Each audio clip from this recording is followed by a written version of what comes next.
E que tal falarmos agora sobre o papel do economista no orçamento e no planejamento municipal? O nosso palestrante será Odilon Guedes, que é economista e mestre em economia. Ele é professor do curso de pós-graduação Gestão de Cidades, professor da Faculdade de Economia da FAAP e das Faculdades Oswaldo Cruz. Ele é membro do Conselheiro do Corecon São Paulo, professor convidado do curso de Gestão de Políticas Públicas da USP e do curso de pós-graduação Tópicos Avançados em Administração Pública, da Fundação Getúlio Vargas. Odilon foi presidente do Sindecom São Paulo, membro do COFECOM, vereador e subprefeito na cidade de São Paulo. Ele é autor do livro Orçamento Público e Cidadania, da editora L Física. A mediação desta apresentação será do delegado do Corecon em Jundiaí, Arnaldo Rizzi. Sejam muito bem-vindos.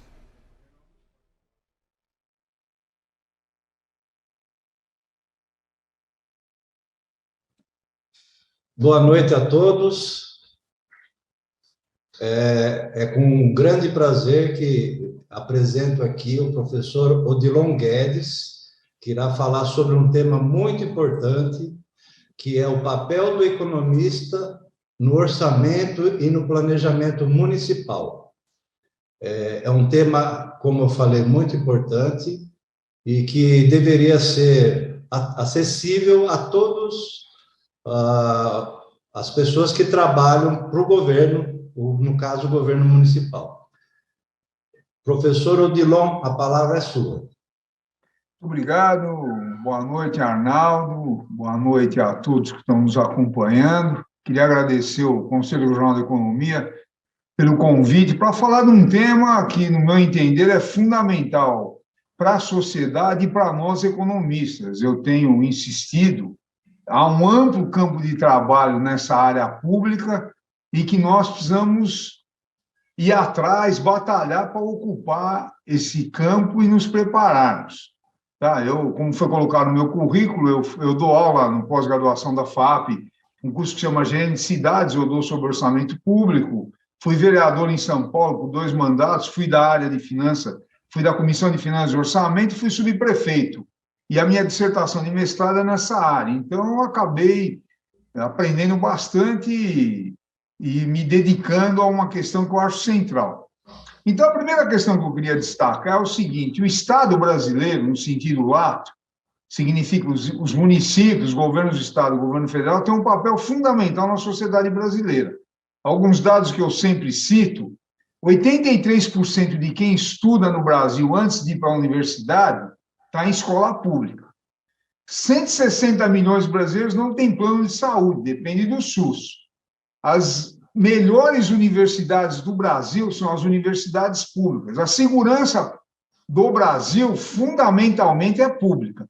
Então, o Estado tem um papel fundamental, tá certo? E o município também, tá certo? Inclusive, é muito mais próximo de todo cidadão. É no município onde a gente nasce, onde a gente estuda, onde a gente trabalha, onde casa, onde tem filhos, tá certo? É onde a gente vive. Então, o município é o local onde o cidadão tem condições de participar, tá certo? E de acompanhar o que acontece, tá? Nesse ente da federação. Então, essa é uma questão primeira que a gente precisa destacar nesse sentido. Agora, para o município, para os estados e para o governo federal exercer o seu papel, ele precisa arrecadar tributos, tá certo? E aí entra uma primeira questão importante no orçamento. Todos os tributos do Brasil estão inscritos no orçamento. Você pega o orçamento do Brasil, o Brasil tem 5.570 municípios, tá certo? Então está lá a arrecadação de IPTU, ISS, ITBI, a transferência do Fundo de Participação dos Municípios, do SUS, do Fundeb, está tudo inscrito. Tá? Aí você pega o governo do Estado, está lá toda a arrecadação de ICMS, IPVA, do Imposto de Transmissão de Bens, tá? De doação, que é o Imposto de Soberança, e o governo federal registra o Imposto de Renda, Imposto de Importação, Exportação, Imposto de Operação Financeiras, todos os tributos e todas as contribuições. Está tudo lá. Quem quer saber quanto é que o Estado tem, por exemplo, no seu município, vai lá e hoje é obrigado, no site da prefeitura tem o orçamento, você vai saber quanto é que é a arrecadação. E, paralelamente, você não pode fazer um gasto público se não tiver inscrito no orçamento. Tá certo? Qualquer gasto que você vai fazer tem que ter dotação orçamentária, senão é ilegal. Tá? Então, você acompanha, através do orçamento público, onde é que a prefeitura ou o governo federal e estadual está gastando dinheiro.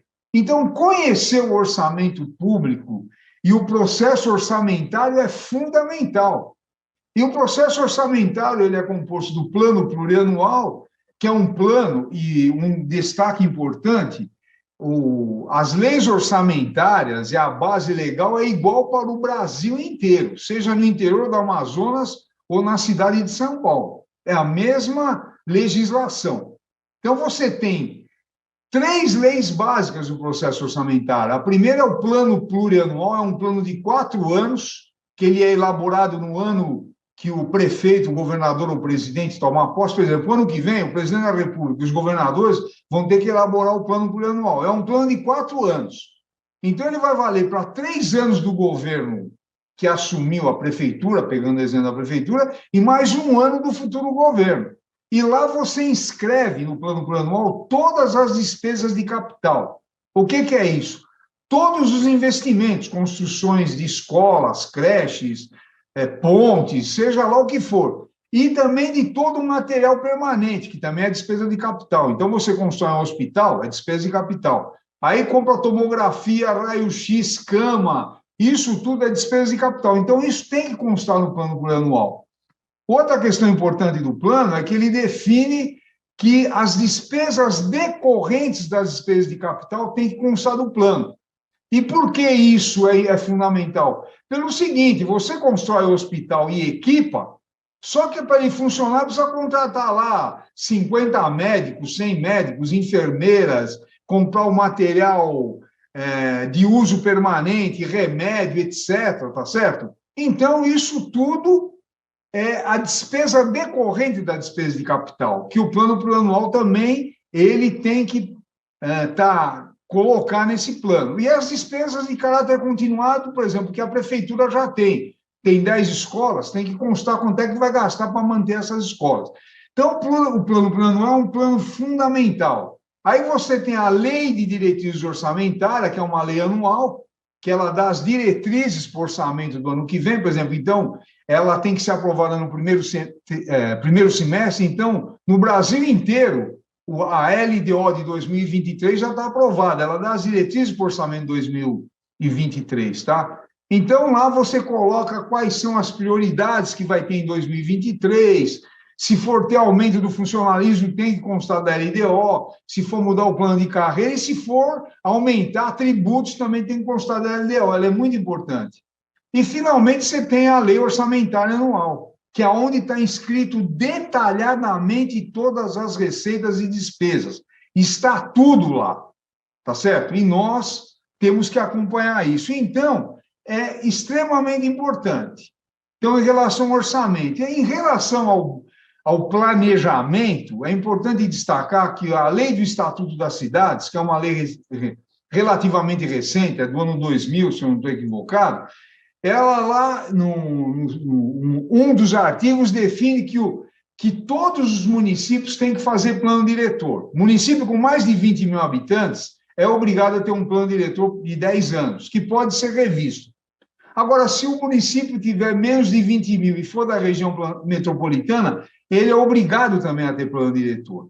E o planejamento é decisivo, tá, para o município. Tá, o plano diretor, além de discutir o uso e ocupação do solo, vai discutir como é que vai enfrentar a questão da saúde, da educação, tá certo? Da infraestrutura do município. Então, isso tudo está no plano diretor.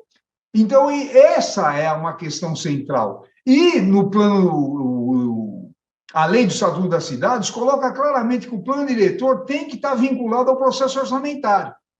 Tá certo? Então, essa é uma questão fundamental também de planejamento. O problema é que o Brasil deixou. O último grande plano no Brasil foi o segundo PND, lá de 75 a 79. Depois, como a inflação explodiu, O Brasil deixou de ter plano e ficou correndo, que nem a gente brinca, o cachorro ficou correndo atrás do rabo, era só plano para resolver o problema da inflação, não plano estrutural de desenvolvimento, de industrialização, de pesquisa, tecnologia e etc. Tá certo? E, ao mesmo tempo, a partir dos anos 80, com o advento aí do chamado neoliberalismo, houve uma campanha enorme no mundo inteiro e no Brasil que o Estado só atrapalhava, que o mercado resolvia tudo, que não é real. Tá? Se o mercado resolvesse tudo, não tinha a crise de 2008. Tá? O Estado tem um papel fundamental, é só pegar a teoria keynesiana, toda a macroeconomia keynesiana nesse sentido. Então, nós precisamos planejar. Tá? Então, o município precisa planejar. E o que eu defendo é que nós, economistas, pela nossa formação, inclusive tem um texto do Keynes, que eu dou para os meus alunos todo começo de ano, que ele coloca claramente o seguinte, que o economista precisa ser historiador, filósofo, conhecer profundamente as questões sociais. Então, nós temos uma formação profissional que é adequada a fazer o planejamento municipal. Tá? A gente analisar os dados do orçamento, ver a possibilidade de ampliar essa arrecadação, como ela pode ser feita, acompanhar, por exemplo, junto ao prefeito, que a situação macroeconômica do país, que, por exemplo, com a crise que nós vivemos, caiu a arrecadação. Só para dar uma informação, o Fundo de Participação dos Municípios, que é um fundo fundamental para metade dos municípios do Brasil, os municípios mais pobres, sobrevive por causa dessa transferência de recurso federal. Ele é composto pelo IPI e pelo imposto de renda. Se você tem uma crise e cai a demanda, vai cair a arrecadação de IPI e também do imposto de renda. Então, vai diminuir a transferência para os municípios. Então, nós, economistas, pela nossa formação, é que temos condições de acompanhar essas questões, indicadores macroeconômicos. Então, por isso que há um mercado de trabalho para a gente, mas, para isso, a gente precisa conhecer o orçamento público. E a minha experiência, eu dou aula, esse ano eu estou dando aula de economia do setor público, essa matéria, em grande parte, os próprios professores não conhecem claramente como é que é a técnica orçamentária. Você pode até falar, mas, por exemplo, como é que você elabora o plano plurianual? Como é que você classifica a receita e despesa, que está na Lei 4.320? Tá certo? Isso tudo, a LDO, como é que você elabora a lei do orçamento? Então, nós precisamos nos desenvolvermos nesse aprendizado para formar economistas para atuar na área do planejamento público, tá certo? E, para isso, precisa conhecer o orçamento. Outra coisa importante também nesse quadro é que, além de você estar discutindo as questões com a prefeitura, com o prefeito, com os secretários, as câmaras municipais, o papel delas é fiscalizar o orçamento público, ao gasto do prefeito. Um dos papéis do legislativo é de fiscalização. Então, as câmaras precisam, além das prefeituras terem economista para fazer planejamento, discutir, as câmaras têm que ter economistas para fiscalizar a aplicação dos recursos públicos.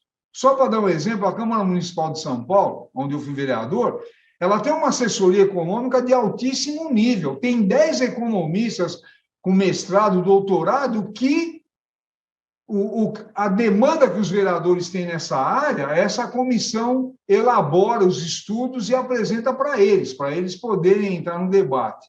Então, veja, você tem um enorme campo de trabalho para os economistas, que nós precisamos explorar. Inclusive, nesse sentido, e aí eu estou terminando, tá certo? Você tem nós aqui do Conselho Regional, que atualmente eu faço parte, junto com o Arnaldo aí, nós estamos com uma proposta de fazer uma campanha junto aos municípios do estado de São Paulo, começar onde a gente tem mais condições de nos desenvolvermos, de discutir com a sociedade civil para acompanhar o processo orçamentário. Então, a gente, através das nossas delegacias regionais e nos municípios, os economistas conversar com o prefeito, com os vereadores, para que a sociedade participe disso, que ela comece a ficar mais habituada a acompanhar esses dados, para poder ajudar e debater. Então, nós temos... Qual é a nossa programação? É fazer essa discussão, visitar discutir com o sindicato de trabalhadores, com o sindicato de empresários, com o Rotary Club, com as associações diversas, com a Associação de Pais e Mestres, para você poder mobilizar a sociedade para poder acompanhar o orçamento municipal. Isso faz parte da cidadania, inclusive o município, o Poder Executivo, o Poder Legislativo, eles são obrigados a colocar esse dado à disposição dos munícipes, está certo? Então, é um trabalho que nós vamos começar a executar, inclusive nós vamos ter agora, no mês de novembro, o CINSE, que é o encontro dos Conselhos de Economia do Brasil, e que nós vamos fazer esse debate lá, que nós queremos que a nossa experiência de São Paulo, ela acaba transbordando para o resto do Brasil. Porque a minha experiência nesse sentido é uma questão central da cidadania, tá certo? Se você pega, quando você pega, por exemplo, o presidente americano vai lá na Câmara Federal falar sobre o projeto anual dele, uma das questões centrais que ele vai falar é sobre orçamento público. Você pega na Europa, tá certo? Você pega na Europa, isso é um acompanhamento direto dessa questão.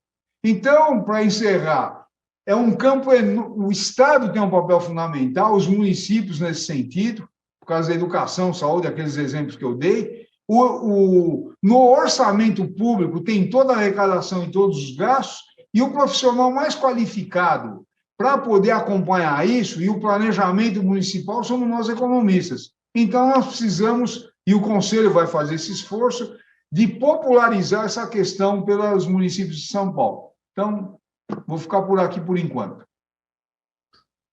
Muito bom. A apresentação do professor Odilon foi excelente.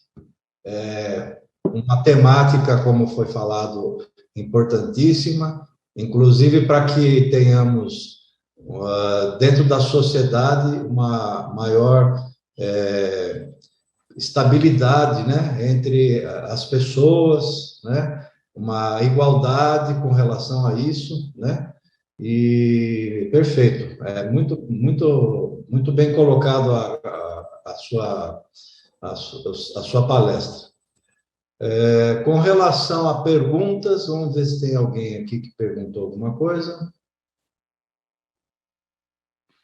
Não tem perguntas nenhuma aqui por enquanto, tá? Professor Odilon, o que você acha que deveria ocorrer, né? Essa é uma pergunta particular minha, para que as pessoas, de modo geral, tivessem mais interesse no que diz respeito aos gastos públicos, né? Porque a gente percebe uma total falta de participação da sociedade nisso, e eu acho que é isso que realmente faz com que nós tenhamos tantos problemas na sociedade, em especial com relação à corrupção, né, que é uma ferida que já vai nos arrastando durante anos e anos, sempre falando a mesma coisa, tendo os mesmos problemas e esbarra-se sempre nessa situação que é a corrupção. O que o professor poderia falar a respeito disso? Como que nós poderíamos fazer com que a sociedade tivesse uma participação mais ativa, mas de uma forma pacífica, não com forma violenta, esbravejando, coisas assim? Como que o professor vê isso? Arnaldo, sua tua pergunta é muito importante, que eu discuto muito, nós discutimos essa questão, é a falta de cidadania. As pessoas acham, muita gente acha que dinheiro público dá em árvore, entendeu? A pessoa não sabe que ela está pagando muito imposto. Por exemplo, como você tem cerca de 50% da carga tributária brasileira indireta, ela não aparece. Então, o IPI, COFINS, contribuição sobre lucro líquido, todos esses tributos, eles estão embutidos na mercadoria. Então, o sujeito compra lá uma televisão, ele nem sabe quanto que ele está pagando de impostos, e está pagando muito. Então, ele não tem essa noção. Se você for nos Estados Unidos, tá certo? Você vai fazer uma compra lá, a televisão está lá, $500, ela está lá exposta. A hora que você for pagar, vão te cobrar 550. Aí você fala, pô, mas está escrito 500. Aí o que o caixa vai falar? 500 é a televisão, 50 é de tributo. Então, separa o tributo da mercadoria. Então, o cidadão sabe que ele está pagando a mais por causa do tributo que é para o governo. Então, nós temos que fazer um amplo trabalho de conscientização. Inclusive, só para dar um exemplo, como eu falei, eu fui vereador, foi uma experiência fundamental que eu tive, e a outra eu fui subprefeito, eu tive que executar o orçamento. E uma primeira coisa que eu fiz na subprefeitura lá do Jabaquara, subprefeitura tem 220 mil habitantes, na sala onde o povo acessava a subprefeitura, eu coloquei uma lousa, eu chamei lá o responsável pela área financeira, e nós colocamos o orçamento da subprefeitura traduzindo numa linguagem popular, que as pessoas entendessem, porque a linguagem de orçamento é uma linguagem técnica. Então, por exemplo, tem a dotação, serviço de terceiros. O que é isso? Aí eu colocava lá, contratação de empresa de tapa-buraco, 2 milhões. Contratação de empresa de conservação de córrego, 1 milhão. E todo mês fazia um balanço disso e distribuía para todo mundo, tá? Para o Rotary, para sindicatos, etc. Isso deu uma credibilidade enorme para a subprefeitura, porque você está disponibilizando os dados. Então, veja, a gente tinha um debate permanente com a imprensa da região. Então, essa tua pergunta ela é muito importante, porque remete a gente a ter que a disseminar essas informações. E aí, esse trabalho que a gente quer iniciar agora, logo depois do Congresso aí, de popularizar o orçamento e discutir nos municípios, e nós, economistas, vamos fazer isso, essa campanha, ela é fundamental, lógico que é um trabalho de médio e longo prazo, mas nós temos que fazer porque o Brasil vai continuar. Muita gente reclama, estamos mal, etc. Mas não adianta, porque os nossos filhos netos vão continuar, o Brasil vai continuar. Então, nós temos que ver como é que melhora a cidadania em nosso país para melhorar a qualidade de vida. Então, é como é que eu vejo.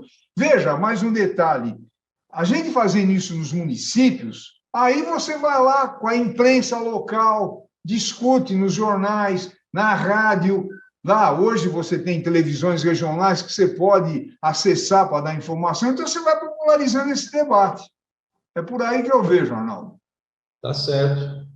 Com relação ao exemplo que o professor falou dos Estados Unidos, criou-se, né, a nota fiscal, onde aparecem os valores dos impostos embaixo. Só que depois que você pagou, né, aí você vai falar, nossa, tudo isso, né, você paga de imposto, e, infelizmente, não se toma uma atitude. É sempre da forma como dos Estados Unidos faz, que realmente deve fazer funcionar melhor, né? Eu acho que seria isso, né? Eu acho que o que a gente tem de bom exemplo nos países, nós temos que copiar. A gente não precisa inventar a roda. Exatamente. Tá certo? Pegar isso, você tem muitas experiências pelo mundo em relação a isso. É bem lembrado essa questão que você colocou, a nota fiscal está lá, mas é uma letra que você nem enxerga. E outra, você já pagou. Você já pagou, né? Você também. Isso aí você nem sabe quando é que você pagou. Depois que você vai saber, né? Pois é. Então, talvez não. O que vale aí também é uma reforma fiscal profunda, né? Também precisaria. Você viu, Arnaldo, já que você tocou nisso, é uma área. Eu estudei bastante isso, inclusive publiquei alguns artigos no Le Monde Diplomatique, até na Folha eu publiquei um artigo sobre a questão da reforma tributária, que o Brasil é um país muito injusto. Quem paga mais tributo no Brasil é a população de baixa renda, depois é a classe média, e os ricos pagam muito pouco, porque o exemplo que eu dou da televisão é o seguinte, pelo que eu li, 45% do preço de uma televisão são de tributos. Então, por exemplo, uma televisão de R$2.000, R$900 são de tributos.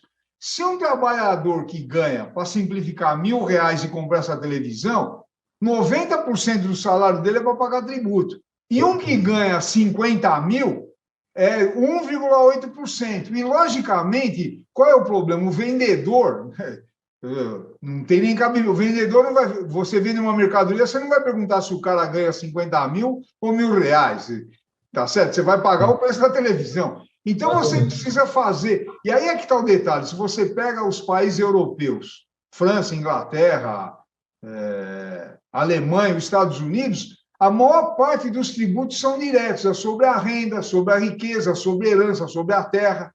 Tá? Só mais um exemplo para a gente ver desses dados que eu levantei.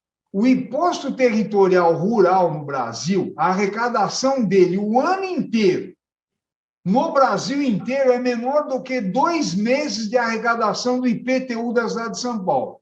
O que eu estou querendo falar? Que o agronegócio não paga nada de tributo sobre a terra. Você paga mais IPTU, eu, do que um grande fazendeiro. Então, você precisa mudar isso. Sim. Isso não é nenhuma... Quando eu falo essas questões, isso aqui não é nenhum radicalismo. Isso aqui é o mínimo que você vai... Eu li um trabalho de um ex-ministro da Agricultura aqui do Brasil, ele falou que se o Brasil cobrasse... Atualmente, a arrecadação de terra deve ser 3, 4 bilhões. Se cobrasse o que os Estados Unidos cobra lá, a arrecadação ia para cerca de 70 bilhões.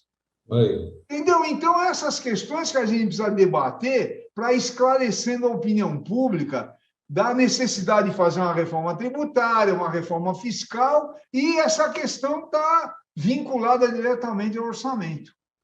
Tá certo. Bom, professor, pelo que eu estou vendo aqui, de perguntas, não temos nada, já fiz as minhas perguntas aqui ao senhor, né? Como sempre, como de todas as vezes que o senhor faz as palestras, esplêndido, né?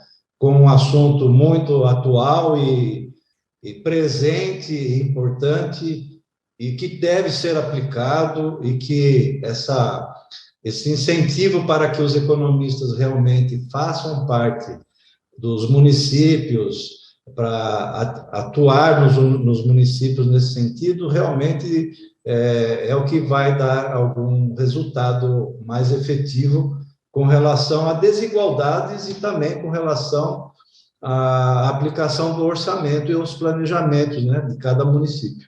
Muito bem.